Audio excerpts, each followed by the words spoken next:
চাকরির পেছনে ছুটে হতাশার পর মাত্র একটি আম বাগান দিয়ে শুরু করে এখন ১৬টি মিশ্র ফলের বাগান করে স্বাবলম্বী রায়হান। তার হাত ধরেই কর্মসংস্থান হয়েছে অনেক বেকারের। আমি এখন সফল মনে করি এবং আমার এই বাগানকে কেন্দ্র করে অনেকেরই কর্মসংস্থান হয়েছে।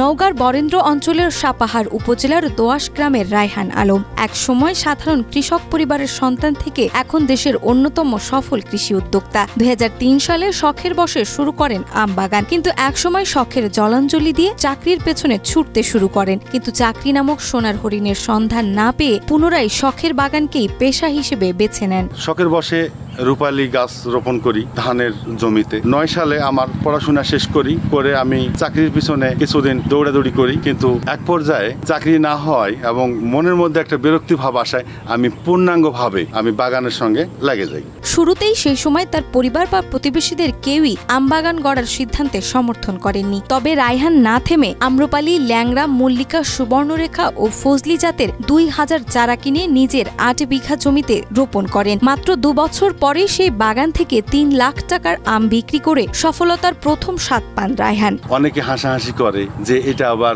কেমন গাছ, কতদিন ফল দিবে, কি হবে, কিন্তু সেই রূপালী গাছ আজকে আমাদের সম্ভাবনার দুয়ার খুলে দিয়েছে।